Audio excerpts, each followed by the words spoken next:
Hades is one of the most powerful gods in Greek mythology. He is brother to Zeus and Poseidon, and when the universe was divided, he received a kingdom as permanent as theirs. Yet open almost any modern list of the 12 Olympians, and one name is missing: Hades. He was not defeated, banished, or stripped of divine status. So why does the ruler of the dead stand outside the most famous circle of Greek gods? The missing brother. At first, the answer seems obvious. The Olympians are the gods who live on Mount Olympus, while Hades lives beneath the earth. But Greek mythology is rarely that tidy. Poseidon has his own palace in the sea, yet he is normally counted among the Olympians. Demeter spends long periods away from Olympus in the Homeric hymn to Demeter. Hermes travels constantly between heaven, earth, and the realm of the dead. Even Heracles, after becoming divine in later tradition, can join the company of the gods. So Hades cannot be explained away simply by asking where he sleeps. The deeper answer begins with his family. Hades is not a lesser god who failed to earn a seat. He belongs to the same generation as Zeus and Poseidon. Hesiod places him among the children of Cronus and Rhea, and Homer gives him a share of the cosmos alongside his brothers. That detail changes the question. We should not ask why Hades was too weak, too frightening, or too evil to become an Olympian. We should ask what the word Olympian meant, what kind of divine group the 12 represented, and why the Lord below stood slightly apart from it. If you enjoy uncovering the details that familiar myths usually skip, like, share, and tell me in the comments which Greek god or mystery you want us to examine next. Your support helps Gods and Heroes Unveiled keep exploring the ancient world one question at a time. 3 brothers, 3 realms. The clearest ancient clue comes from a surprisingly tense moment in Homer's Iliad. Zeus orders Poseidon to leave the Trojan battlefield. Poseidon is furious at being commanded like a subordinate. He reminds the messenger Iris that he and Zeus are brothers of equal birth, sons of Cronus and Rhea, along with their third brother, Hades. Then Poseidon explains how their authority was divided. The brothers cast lots. Poseidon received the gray sea as his permanent sphere. Hades received the darkness beneath the earth. Zeus received the broad sky and clouds. But Poseidon adds something easy to miss. The earth and high Olympus remained common to all. That is important because it destroys a simple modern explanation. Hades did not lose Olympus in some divine election. He was not banished from the mountain. The Iliad presents him as one of 3 brothers who received different cosmic jurisdictions, while the earth and Olympus remained shared territory. The Homeric hymn to Demeter gives the same basic structure. Helios calls Hades a brother of Zeus and says that he holds the 3rd share he received when the 1st division was made. Hades himself later speaks of his place among the deathless gods with complete confidence. He does not sound like an exile.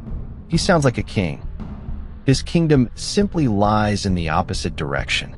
What Olympian actually meant. Today, the phrase 12 Olympians often looks like an official membership list. 12 thrones, 12 names. Everyone else is outside. Ancient Greek religion was less uniform than that image suggests. Groups of 12 gods were worshipped in different Greek communities, but the membership was not perfectly identical everywhere. Even the familiar modern roster has a famous uncertainty between Hestia and Dionysus.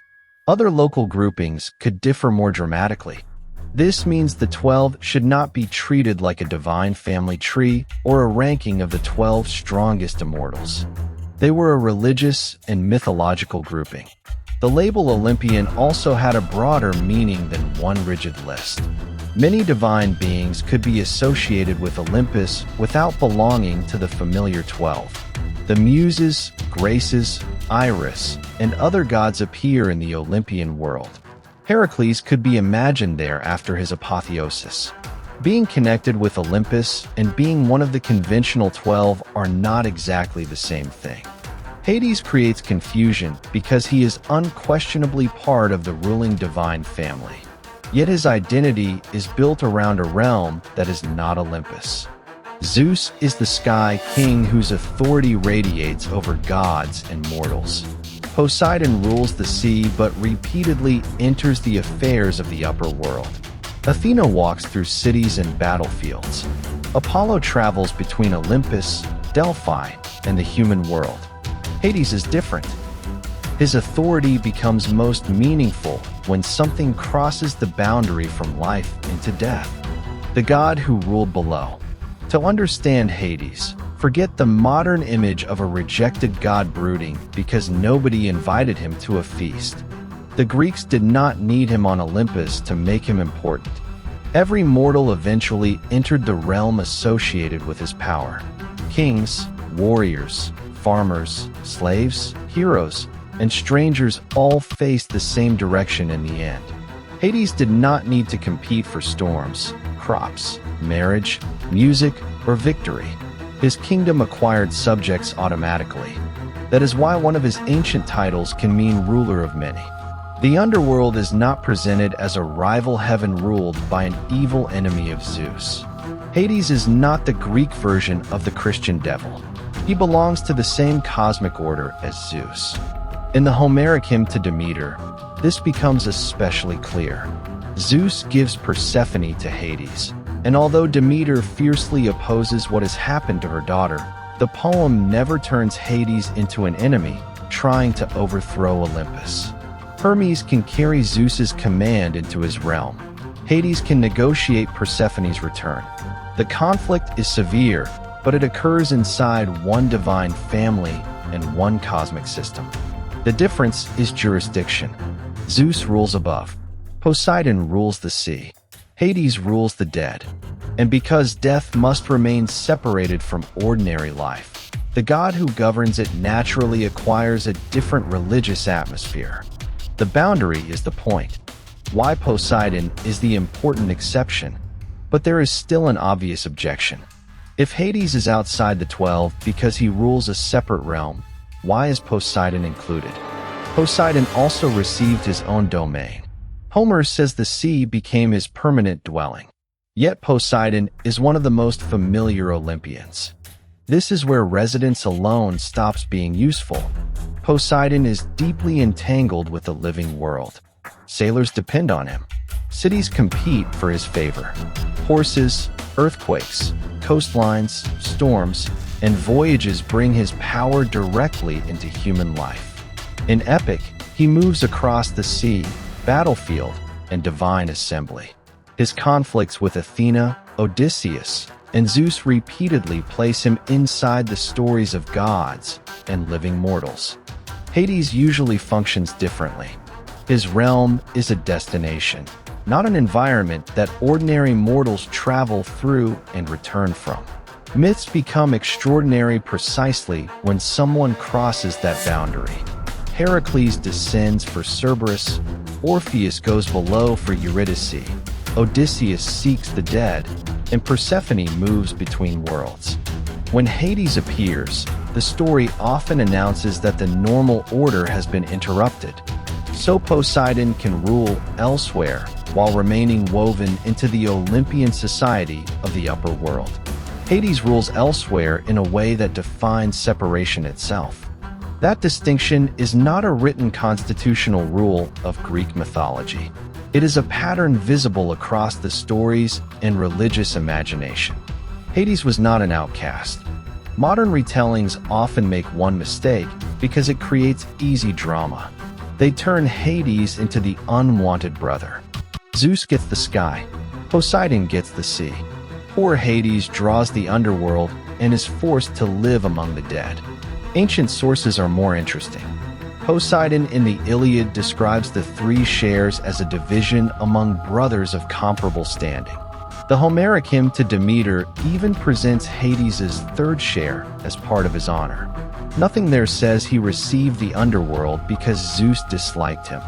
The underworld is terrifying to mortals because death is terrifying.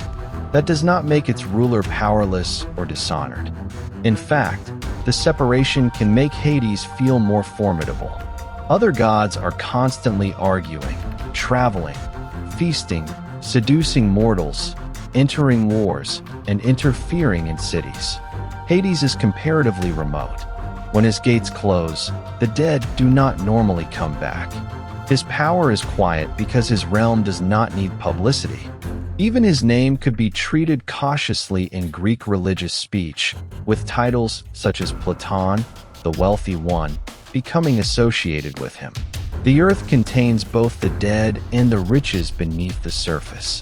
Grain also rises from the ground, creating a complicated connection between death, fertility, and wealth.